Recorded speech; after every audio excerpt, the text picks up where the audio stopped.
Opel. J'adore cette marque. Ils ont des très bons relais. C'est super avec des beaux caches. Hein. Franchement, heureusement qu'il y a des passionnés Opel. Hein. Je suis en train de...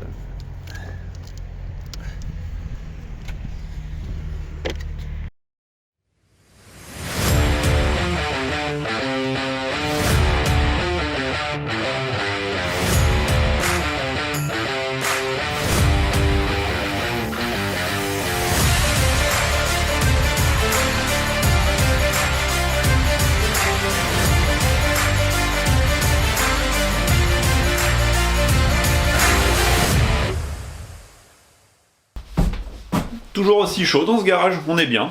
Salut les petits potes! Aujourd'hui dans cet épisode, quelque chose de très plaisant. À base de fils, de calculateurs, de soudure, de gaines thermo, bref, je pense que toi aussi t'adores ça. La partie électrique, le faisceau. Donc je sais pas si je vais avoir le temps de tout faire dans cet épisode, parce que c'est quand même un gros chantier. Il faut que je câble la pompe à essence, que je mette un relais, qui va être commandé par le calculateur. Bon déjà, il faut que je fasse la partie puissance. J'avais récupéré les prises aussi de la Subaru qu'il faut que je branche sur le faisceau moteur, parce que le faisceau moteur ne bouge pas lui. Va falloir vraiment venir se piquer sur ce qui est déjà existant. Alors j'ai les prises, alors bon, j'ai récupéré les prises sur la voiture donneuse, et j'ai le faisceau tout neuf du calculateur programmable, parce qu'on passe en calculateur programmable. Je pouvais pas garder le calculateur d'origine de la Subaru, parce que dedans je crois qu'il y avait un anti-démarrage, et il y a plein de choses que j'ai pas besoin en fait. Donc on simplifie, on passe en calculateur programmable. C'est plus cher, mais c'est plus simple. Au moins si t'évolues dans le temps, je sais pas, tu mets un gros turbo, un truc comme ça, tu peux régler à chaque fois. Il n'y a pas de problème, tu prends ton petit PC, t'es bien. Donc le bébé il est là. Normalement, il est noir, mais il est resté 3 ans sur le siège passager du T3 au soleil. Donc tu sais, t'as même des traces, c'était les fils qui passaient devant. Donc il est joli, il est cuivré couleur or presque maintenant. Au moins il est identifiable maintenant. C'est celui du T3, c'est le nôtre. Donc ça, calculateur programmable. Et en plus, celui-là, ce qui est bien, c'est que de toute façon, c'est des calculateurs qui commencent à être évolués. Celui-là, il a quand même quelques années, donc 3 ans. Et il a jamais été posé sur une voiture, donc il est vraiment neuf. Oui, il a une fonction, en fait, que tu branches à lambda et ça t'aide à régler. Automapping, je crois que ça s'appelle un truc comme ça. Auto-apprentissage, hein. De toute façon, c'est pareil. Donc en gros, tu rentres tes valeurs, tu roules et avec la lambda, il arrive à savoir si c'est trop pauvre ou trop riche. Et là, il te propose, non, faut enrichir, donc tu l'aides petit à petit, puis t'arrives à avoir quelque chose de cohérent et propre. Et en gros, la voiture, après, elle se peaufine toute seule une fois que c'est réglé. Par contre, les courbes d'avance, tout ça, fais tout toi-même. On verra ça vite fait. Hein. On n'est pas sur une chaîne de reprogrammation, on va juste survoler les bases. Ça là, c'est un peu le faisceau de départ du calculateur programmable. Tu vois, les prises sont là. Donc ça a déjà été pré-câblé hein, pour gagner du temps. Parce que tu n'as pas les fils qui sortent des prises. Donc par rapport au schéma du calculateur, tu sais ce que tu veux, combien tu as de cylindres, tout ça. Tu branches, tu fais partir tes fils, et après, tu commences à tricoter un petit peu, à faire un petit peu de soudure comme ça. Donc je te raconte pas déjà le temps de passer là-dessus. Donc ça déjà, c'est beaucoup de temps de gagner d'avoir préparé tout ça. Et je te cache pas que vu les températures, franchement, dans l'atelier, c'est chaud. J'ai fait ça au chaud devant la télé. Hein, au moins des choses que je peux faire à l'intérieur où il y a le chauffage. Et la lambda, qui est déjà dessus en large bande. On va mettre dans l'échappement. Faut poser tout ça. Mais là, je vais tout de suite attaquer avec mes petits relais de pompe à essence. De toute façon, il m'en faut qu'un. J'en ai pris plusieurs au cas où. J'ai même pris des fusibles. Je sais pas si je vais en avoir besoin. Je vais voir. L'idée, c'est de mettre tout ça dans la boîte. À la partie intérieure, avec le calculateur, j'aimerais bien aussi le mettre à l'intérieur. Comme ça, il sera protégé des intempéries. Il sera entre guillemets au chaud. Et ça sera plus facile pour intervenir. Je vais faire un petit local technique, tu vois, dans la banquette. Comme ça, tu le soulèves comme un coffre. Déjà, il y a le caisson de base qui est là pour la route, c'est plutôt sympa. Et à côté, tu auras le calculateur avec le relais, tout ce qui est fusible. Ça sera beaucoup plus simple d'intervenir par là que de... Imagine, tu as le coffre qui est plein, faut vider le coffre, faut soulever la trappe et aller intervenir. Là, au moins, l'électronique, il est là, il est protégé, ça sera très bien. Bon, j'ai plein de choses à te montrer et raconter. J'ai commencé le faisceau. De toute façon, je l'avais déjà commencé, mais je l'ai installé là, du coup. Tout en volant, t'inquiète pas, il y a plein de fils partout. C'est un gros bazar, c'est juste pour me repérer et faire un essai, voir si tout est fonctionnel, hein, tout simplement, avant de redémonter et refaire les choses propres. Mais ça va être long aussi. Je te montre. Bon, voilà un début de montage. J'ai mis le calculateur ici, parce que comme ça, il y aura la banquette. Ça me fera un local technique, ça sera protégé. Et c'est à l'intérieur, à l'abri des intempéries comme je voulais. Donc ça, c'est nickel. Bon, je l'ai foutu avec un double face, c'est pas trop gênant. Donc tu vois, les faisceaux partent comme ça au-dessus. Pour partir en moteur, je vais te montrer après comment ça passe. L'idée c'est de les passer derrière, longer le longeron et puis aller au moteur. Mais pour l'instant ça me dérange pas, j'ai essayé comme ça. J'ai mis un petit relais pour la pompe à carburant. Donc c'est bien avec un petit fusible pour la protection. Petit piquage, machin, à lime, la masse. Là c'est un autre relais en attente pour lui, pour pouvoir le commander et que ça soit pas directement l'alimentation qui arrive par exemple de la boîte à fusible ou du Neyman. Donc je passe par un petit relais. Au moins il est déjà prévu.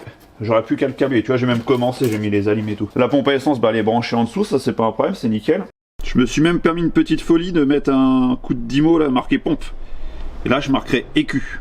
Et ce qui est nickel, c'est que j'ai trouvé un obturateur juste là où il fallait pour la pompe à essence. J'ai mis un passe-câble pour fiabiliser les choses. Ça fait vraiment propre. Donc le faisceau il arrive, paf, il se reprend sur le faisceau d'origine que je n'ai strictement pas touché. Avec les infos nécessaires, injecteur, capteur de régime, tout ça. Les trucs habituels. Ça c'est l'autre partie du faisceau qui va à la large bande sur l'échappement pour la richesse, et il y a une autre prise ici pour le faisceau moteur. J'ai encore pas mal de choses à brancher, comme tu vois le circuit de charge, mais ça je verrai après. Je vais déjà voir si tout ça fonctionne. Tout est branché, tout a l'air correct, mais il faudra que je fasse des tests quand même. Et j'ai encore le circuit de charge, là, tu vois, le gros câble plus, qui va entre le démarreur, l'alternateur, et qui va dans cette boîte là, que j'ai même déplacée d'ailleurs. Si elle était ici, je l'ai passée là. Là j'ai fait un trou avec un passe-câble, comme ça les faisceaux sont derrière. Parce qu'avant il passait en dessous comme ça. Et là au moins c'est plus protégé, c'est plus loin de l'échappement. Comme ça je vais pouvoir faire pareil une petite boîte fourre-tout. Hop, ça sera protégé nickel. Alors pour éviter des futures pertes de synchro, j'ai refait les cosses ici, sur le capteur de régime. J'ai ressoudé directement. Je te montre avant de les mettre dans le connecteur. Et je vais pouvoir remonter tout ça. Pourquoi j'ai fait ça? Parce que je me suis rendu compte que le connecteur était un petit peu fatigué. Et un truc que je vais faire, ça peut arriver, hein, ça peut être une grosse connerie, c'est que tu essayes de mettre des coups de démarreur, voir si tu as un peu tous les signaux. Mais comme tu as refait le moteur, bah, il est pas en huile. Et ça peut faire des chocs à pic. Une petite huile de basse qualité, enfin qualité moyenne on va dire, juste pour le premier démarrage, on s'en fiche un peu. Ça va faire un rinçage. Ça va servir pour le premier démarrage, faut que j'en foute partout. Pour éventuellement les réglages de richesse, parce que quand tu refais un moteur en carto comme ça, la richesse elle est jamais bonne du premier coup. Donc ça peut arriver, c'est que si tu es trop riche, bah, le carburant passe à travers les segments et se retrouve dans le bas moteur. Donc l'huile est polluée, tu revidanges. Donc voilà, ça sert à rien de mettre une huile extraordinaire. Pas non plus une huile de merde. Au moins ça évitera les bêtises. Bon, autant te dire que la batterie qui était dedans elle est morte. Là j'ai pris la batterie de la 206. Qui est toute neuve. Un peu petite mais toute neuve. Ça suffira pour mettre des coups de démarreur.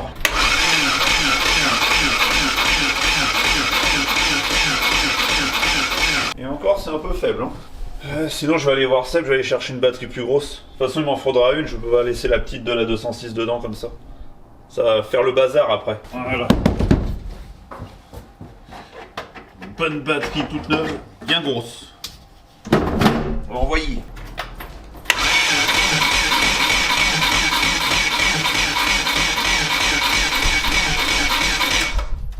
Ouais. Pas beaucoup mieux. Normalement, ça commande.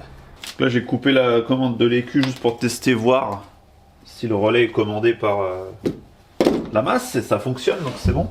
Donc là j'ai fait mon petit montage de contrôle. J'ai l'alimentation du calculateur qui est là. J'ai mon relais d'écu. J'ai pas encore la commande pour le relais, mais bon, je la simule en mettant à la masse. Et normalement, voilà, j'ai ma tension qui arrive bien au calculateur. Donc ça c'est nickel. En vrai, vu que tout est alimenté, la pompe à essence pareil. Je te remontre. Hop, ça tourne. Maintenant je vais regarder si j'ai de l'allumage. Hein. Vu que normalement il y a déjà un fichier Subaru dedans. Donc c'est censé faciliter les choses. On va voir. Sinon il faudra prendre le PC, mais j'ai pas le câble. Alors l'idée c'est de démonter une bobine, mais la laisser brancher, lui mettre une bougie et regarder s'il y a des étincelles. Bon, j'ai fait un petit montage parce que moi je peux pas voir trop ce qui se passe en faisant devant et là. Je cours pas assez vite. Donc je filme et puis on verra, puis toi tu auras la réponse tout de suite. Non, que dalle. Là, pas le choix, faut sortir le PC, voir ce qui ne va pas. Alors c'est toujours comme ça que tu en as besoin, des choses que tu trouves plus le câble de connexion. Bah, devine quoi, j'étais au magasin, j'ai pris la voiture, j'étais acheté un câble. Perte de temps.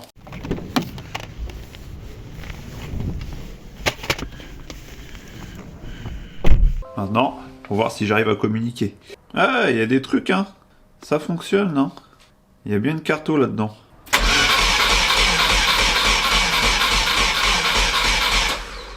L'info régime, mais c'est pas ouf. Hein.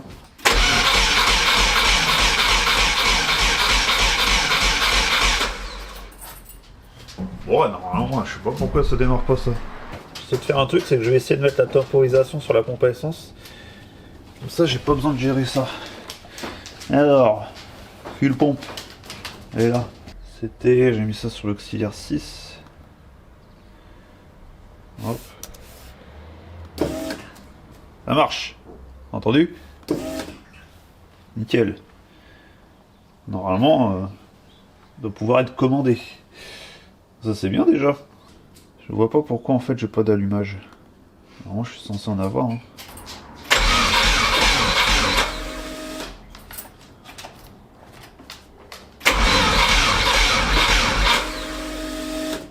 La batterie elle est pas violente. Bon tu veux que je te dise, je suis dégoûté. Parce que j'étais en train de chercher d'où venait le problème de pourquoi j'avais pas d'allumage. Et plus je faisais des essais, plus t'as entendu le démarreur tourne de moins en moins vite. Donc je me suis dit c'est la batterie qui est trop petite, j'ai mis l'autre batterie, ça n'a pas changé grand chose. De toute façon il fallait mettre une grosse batterie là-dessus, sur ce véhicule elle était morte celle d'origine. Jusqu'au moment où j'ai plus du tout de démarreur qui tourne. Comme si le démarreur était mort. Donc j'ai essayé de le mettre en direct, rien du tout. Je l'ai démonté, je te montre. Comme tu peux voir, un démarreur neuf hein, quand même. C'est pas un truc d'occasion. Donc tu l'allumes, hop. T'as vu comment il tourne pas vite? Regarde, il tourne plus là. Le démarreur il est mort. Voilà. Voilà, merci. Alors j'ai tout démonté, nettoyé. Donc, la piste là, elle était pas mal encrassée. Et j'ai trouvé d'où venait le problème. En fait j'ai un ressort d'un charbon qui a cassé. Voilà. Celui-là il est vraiment pas... Elles sont pas ouf les ressorts. Là ils sont trop durs. Et là ils servent à rien. Du bon matos. Je sais pas si t'en connais beaucoup des mecs qui réparent les ressorts pour les charbons. Oh, qu'est-ce que c'est bien de se faire chier quand même. Hein.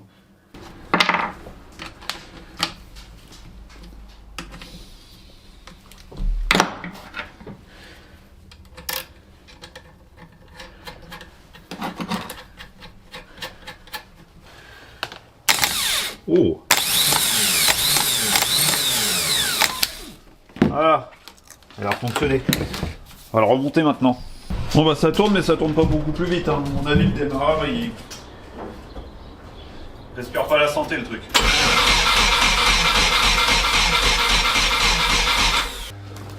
Bon les petits potes.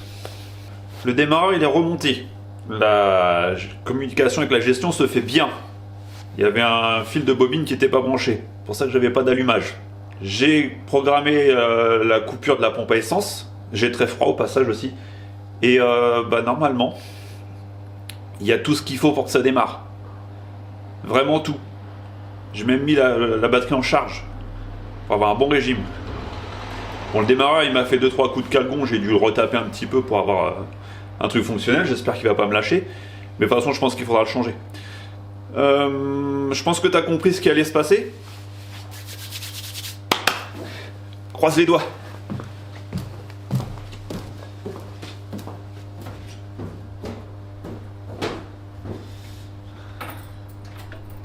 Communique.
Il démarre. Oh putain, je suis content, je suis content. Il va pouvoir dégager. Ah, cette odeur de neuf. Ah. Un moment, j'attends ce moment. Que ça redémarre.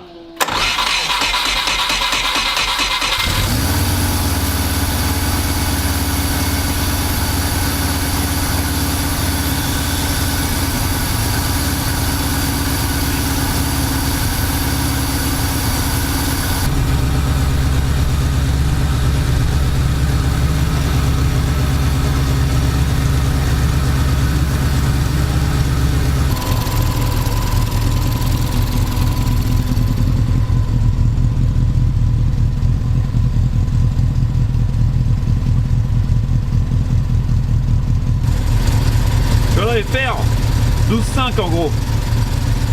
Beaucoup trop riche. Là je vais attendre qu'il chauffe, je suis à 76 degrés. On sait jamais, voir si le ventilo il va se déclencher. Bon. J'ai même du chauffage. Truc tout con mais c'est bien.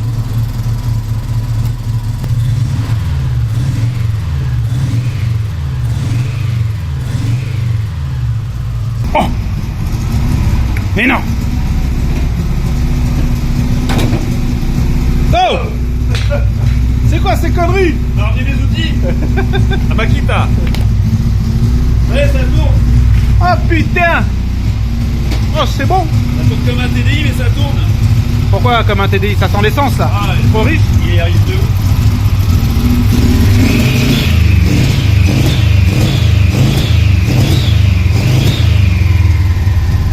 Presque un rupteur alsacien, on entend presque le flop. Là, le turbo, il est en mode cheminée. Ah oui! Bon, on va direct dans le papillon. Comme ça.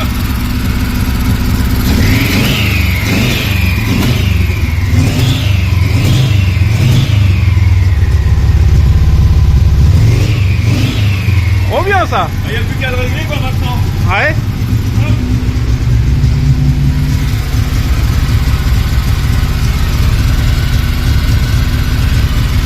Ça fait plus 2 ou pas? Non, pas encore. Oh putain, le kiff! Ah, c'est une EQ-Master? Ouais, voilà, ouais, t'as reconnu. T'as vu, c'est la classique en plus. Oh la vache, le bordel!